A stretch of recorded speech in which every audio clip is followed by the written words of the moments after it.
Hello and welcome to Sociology of Sexualities, the supplementary material for my sociology class, Sociology 3U03 at McMaster University. My name is Tina Fetner. This week's module is talking about theory, science, and sexuality. We're going to start with European understandings of sexuality that emerged in the 19th century and were developed through the 20th century and still are heavily influential in the ideas and thinking about sex and sexuality that we use in contemporary Canada today. Sexology was a new field of medicine that started in the 19th century. It was really part of a larger rise of medicine, science, and reason, and a response to the social power that religious institutions had at that time. Right, so the rise of these scientific disciplines, including psychology, sexology, and medicine, really challenged religion's monopoly on sexuality. Right? Formerly, religion had by far the largest say on what was good and right about sexuality, what sexual behaviors meant, etc. And these new fields were starting to challenge that power and create new understandings of sex and sexuality. These new fields claim to use a scientific approach. Of course, at that time, the scientific approach was very different from what we understand scientific methods to be today. But of course, scientific methods grew out of these early attempts at understanding sex and sexuality. And whether you're talking about sexology from 150 years ago or whether you're talking about sociology of sexualities today, all of our understandings of sex and sexuality are clearly infused with the cultural assumptions of our day. There's really no way to understand the world around us from a position that doesn't use the kind of cultural frameworks that are popular in the given moment. Most of the work of the sexologists in the 19th century, the early students of sexuality, were focused on theorizing what kind of sex is normal and what kind of sex is abnormal. Right? So a lot of these early approaches were about creating sort of encyclopedic understandings of sexual behavior and naming them as good and healthy or pathological and unhealthy.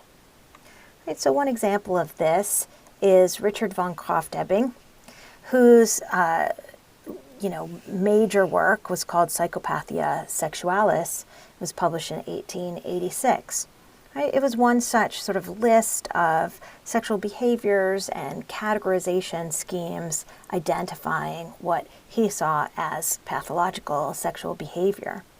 Right, so he identified sexual behaviors like fetishes. He brought into understanding terms like sadism and masochism that we still use today.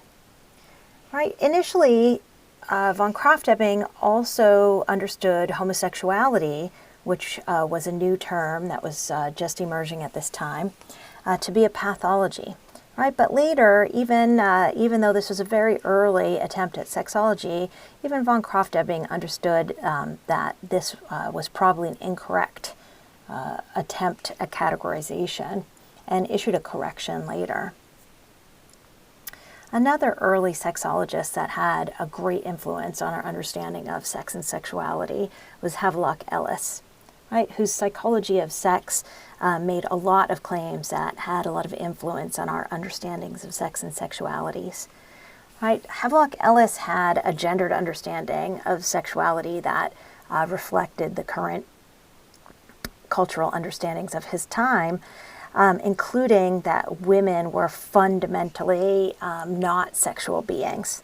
Right, that the key to their sexual desires was literally the penis, right? And so they needed to be introduced to sexual desires by the men who were their sexual partners. This is very common and not unique to the sexologists. In fact, earlier theorists going way back to sort of Greek understandings of sex and sexuality, often understood women's bodies as being sort of devoid of sexual desire. And this is something that has been thoroughly debunked today.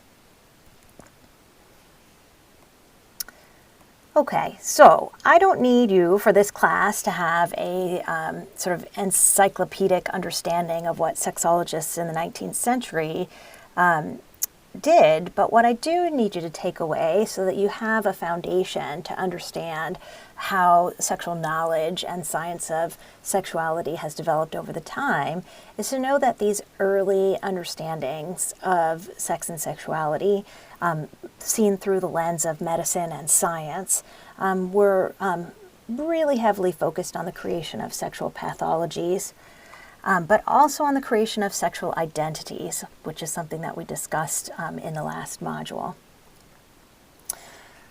It was a move away from our understandings of sexuality through a moral and religious lens to a lens that really focused on health and psychological health, so mental health, as the appropriate lens to understand sexuality. So you can see how this shift has really had a great influence. This is very much how we see sexuality today. When we see somebody doing sexuality that we consider very bad or inappropriate, we often will be concerned that that person is mentally unwell or sick or unhealthy. This is a very common way to understand negative cultural values around sexuality. Right, this derives from early sexologists and has stayed with us throughout the time. So European theories and scholars of sexuality were carrying on through the 1800s and into the early 1900s, and German theorists were some of the leading theorists of sex and sexuality, and they were prolific in their writing, and they were very influential in their thinking. But of course, in Germany in the first half of the 20th century, also saw the rise of Nazism, and that led to the Holocaust and World War II. Sex and sexologists were a part of, were one community that Nazis targeted as being depraved and inappropriate. And I want to talk about one theorist in particular.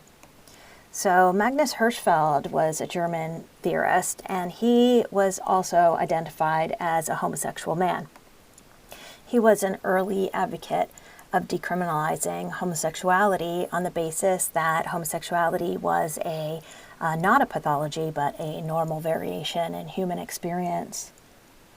Right, so he founded, in order to advocate for this decriminalization process, he founded the Institute of Sexual Research. Right, I already mentioned that he was homosexual, but he also was a Jewish man. And he was really the most prominent person or the earliest figure to claim that homosexuality is normal and natural. So he was doing this work, and he was really bringing together what historians understand to be one of the earliest social movements around homosexual identity. Right, he was doing this work. He was meeting with men who identified as homosexual. He was both treating them as a psychologist, but also meeting with them as an advocate for decriminalization. In 1933, 4 months after Hitler rose to power, Nazi forces raided the Institute of Sexual Research and held a book burning where they burned some of the records of Magnus Hirschfeld's office. Hirschfeld had fled the country prior to this point, but he had to leave these records behind. And some people think that the Nazis kept some of his records to identify the homosexual men who Hirschfeld was treating and who was meeting with to advocate for decriminalization, and that they used these records to find homosexual men, arrest them, put them in concentration camps, and subject them to mass murder, similar to similar to Jewish populations, although not as large in numbers. The Nazis used markers to identify people in their concentration camp systems, and they used the pink triangle to identify homosexuals. They used, just like they used a yellow Star of David to identify Jewish people. The numbers of homosexual men ranged somewhere between 50,000 and 63,000. We don't know exactly how many of these were killed. At the end of the war, when the concentration camps were freed by Allied forces, unfortunately, the criminal codes rendering homosexuality a crime were still in place, and many of the people who survived World War II and the concentration camp experience were re-imprisoned by the German government. You may remember that in the 1980s, during the AIDS crisis, one particular social movement organization, ACT UP, adopted the pink triangle symbol to make a connection with this extermination attempt by Nazi Germany to eliminate homosexual men, with the lack of attention to the HIV crisis and a neglect of public health responsibilities by the U.S. government.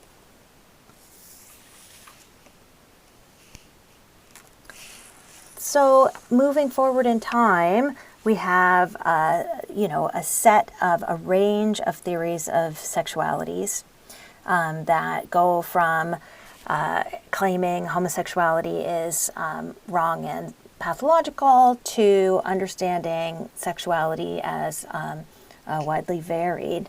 I'm going to talk about this sort of range of theories of sexuality that I characterize as being from Freud on the one hand to Foucault on the other hand, to just give you a sense of all the different ways that sexuality has been theorized in the last 150 years. So Sigmund Freud was the father of psychoanalysis and was highly influential in developing the fields of psychoanalysis and psychology. Many of his claims about sexuality, of course, have not actually held up to empirical scrutiny, but his theories still are quite influential, especially in popular discourse around sex and sexuality. Right. One of the things that Freud theorized was that sexuality is at the very core of our identity, that sexuality was part of the very core process of the way that humans develop their personality. And he identified sexual pathologies as sort of places where that personal psychological development went wrong. Right. Scientific approaches to sexuality continue to produce knowledge in this way that looks at evidence, that tests theories, and that sees kind of the relationship between psychology, the self, human development, and sexual practices. And this is still a very robust field, especially in psychoanalysis and psychology. Right on the other end of the spectrum. So I guess I should characterize this Freud as Freud's sort of core, this kind of idea that sexuality is a very core principle to who we are, right? As being central, sexual identity as being central to our understanding of self and to our ideas of, what distinguishes types of people from each other. Right, and so Freud is understood to be a somewhat kind of essentialist understanding of sex and sexuality, that it is sort of fundamental and real and central to who we are.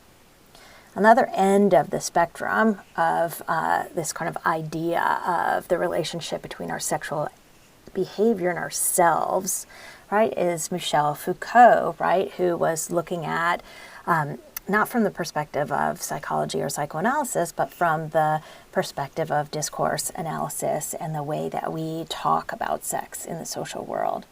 And Foucault understands through this lens that sexuality is fluid and omnipresent, and that we produce our understandings of sexuality by talking about sexuality. Foucault emphasizes all the ways that sexuality is not very central to who we are, but in fact is embedded in the relations between people, right? So this is a place where the theories of sexuality move sexuality from the kind of internal individual experience to an external relational experience that is shaping the social world through interactions between people.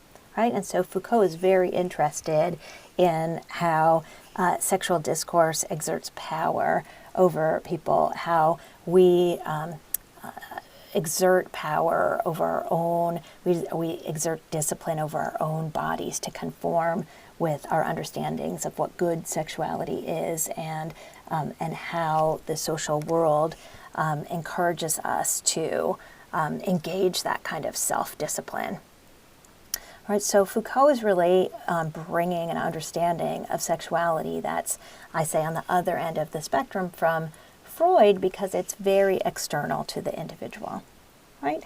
And I'd like to present this as like a range because, there's lots of other theory that falls somewhere in between these kinds of understandings, that understands sexuality to be sort of both a core part of the self and very individual, and then also very social. Similarly, there's a range of theories that explain sexuality as being sort of unchanging and permanent part of the self, to this kind of anything goes fluid sexuality, right? So there's a whole set of theories of sexuality that is that lands somewhere in this range.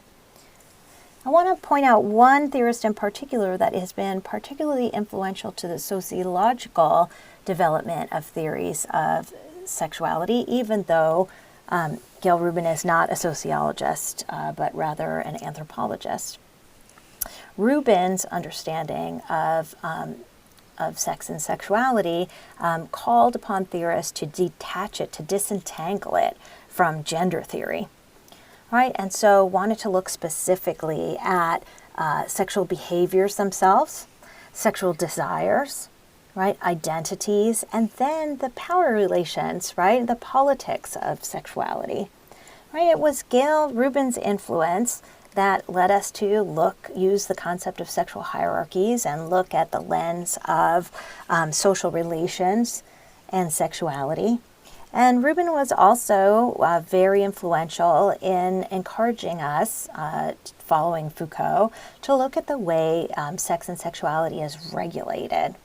And so these have been really important to shaping the way that sociologists have understood sexuality to be really embedded in the social order, reflective of the hierarchies that order the social world, but also constitutive of those hierarchies, right? So Rubin encourages us to see the ways that sexuality themselves organize inequalities and produce inequalities. And this is going to be something that in this class we take up directly in several of the modules, so keep your eye out for that as the course goes along.